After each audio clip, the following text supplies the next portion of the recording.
So there's nothing worse than trying to get the dirt and mud out from behind your tires and everything else, and all this mud coming up on your side step. So we're going to install some mud flaps. Let's get started.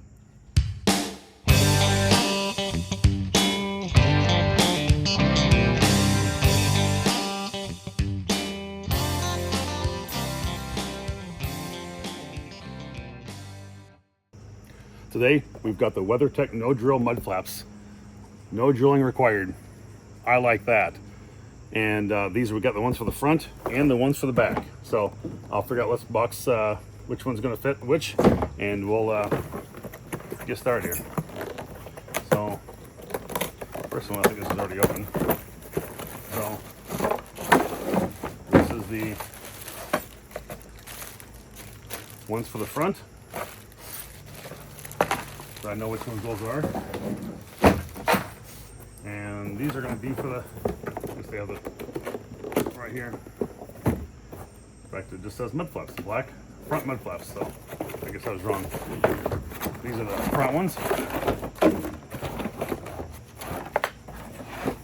Oh yeah, I realized that earlier. I looked at this box earlier, and I realized that because they had, these were a little different than the other ones on the other side. So where these little flaps are. So these will go right here on the front. So we're gonna take out those little plastic doodads, for lack of a better term, that hold the current parts in there. But these WeatherTechs, I mean, they're durable, they're bendable.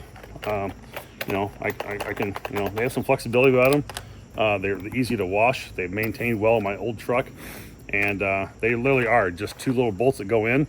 And there's already bolts on the front of the truck, and then this will just turn with the Allen wrench and will lock in, and then you tighten this down with the Allen wrench on the other side, and that kind of sucks up the top, and that stays nice and tight. And there should be one little bolt down at the bottom we'll have to dig into as well. So it's going to require a little crawling around the ground. We'll find some cardboard or something to lay on, and let's get them installed. Okay, you can see two bolts right there, and those are 7mm. And then when you're done, there's a plastic piece you have to take out, and I'll show you that trim piece in a second. There's a 10mm bolt there. That's that bigger one you see on the ground there. That's a 10mm to remove that. What also you might be able to see, I don't know, you might be able to see a little bit of that clear vinyl plastic right there, or that's a little piece of plastic I put on there. And you take a little soap and water and put that on your hand, and kind of put that on the body where this mud flap will ultimately fit up on here. It kind of helps protect the paint, I think, in that area as it fits up on here. So you don't know if you'll see that fit on there very well or not, but that's how that's going to go on. So we're going to get these installed, and then we did this on both sides. And then the plastic trim piece, hold on, go grab that. You'll see had this type of plastic piece on there that those things just kind of pull out.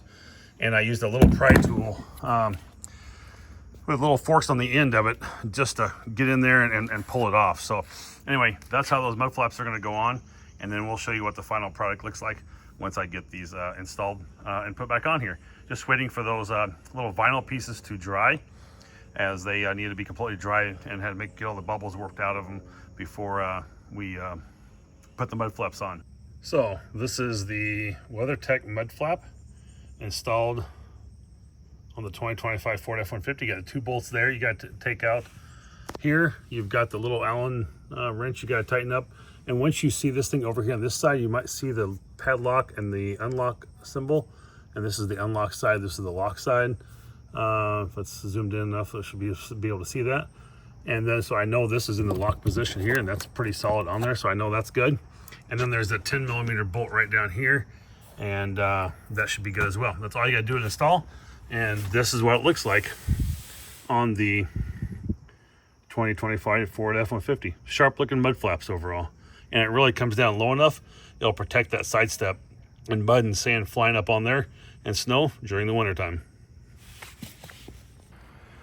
So we got the front ones put on, and now we're going to go back and do the rear. We'll have to remove those two trim clips. I'll show you how to do that in a second. We got the left hand mud flap for the rear from WeatherTech, and it will just basically fit right on there. It's got two bolts, one here and one underneath, and then we'll turn this little Allen wrench screw and that will lock that into place. These are a lot more simple to install and go a lot quicker than the front ones do. They do have a little trim piece they want us to install here. It goes right up around this edge, and we'll have to put that on here for just a moment. But a little soap and water shouldn't be too bad. We'll get that going. Okay, so we have a plastic clip there and a plastic clip on the bottom that we've got to get off first. So we're going to use a trim removal tool like this that helps go in here and just kind of pry these out and pull this out. Of course, I'm not going to try and do this one on the camera too, but anyway, it is simple as that. And we'll get those out of there and we'll get the others done. We'll have to do this on the driver's and passenger side, and having one of these tools is most helpful to be able to make that come out, as you can see how easy that is. And then what we're going to do is install the left-hand rear mud flap here. Okay, so we've got the mud flap installed with the screw here and the screw installed up under here on the bottom.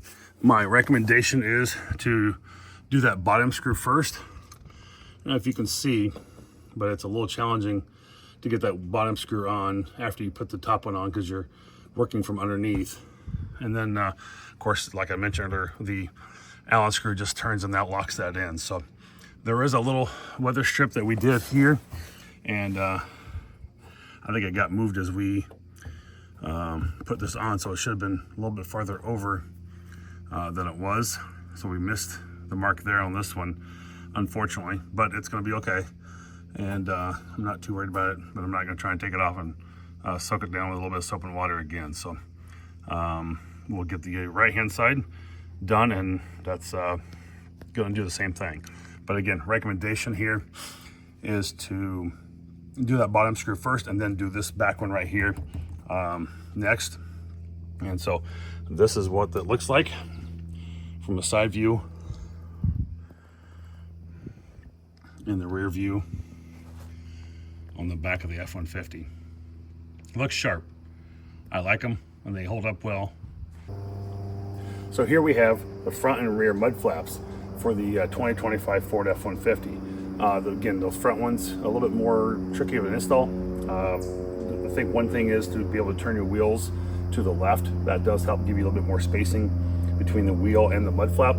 On the rear ones, my suggestion is to be able to use a screwdriver on that bottom screw with a Phillips head to be able to get that up in there. And then a 7/16 inch wrench nut will take care of the rest. It's a little tricky between the wheel and the mud flap and getting the rear screw in on the one that goes right in behind the wheel, but it is possible. It just, you got to maneuver a little bit and play a little bit more Gumby to be able to make that happen. But you know, I've had these on my 2015 truck for over 10 years, never had them crack, weather, or have any issues. So they've been very solid mud flaps for me, and I really like that. I got them on the front and back now to help protect the sideboard and anything kicking up behind me. So anyway, that is the WeatherTech install, and now we're going to try and get to the rear brake light and get the antenna mount put on. So catch that in the next video. Don't forget to like and subscribe to the channel. I appreciate you watching.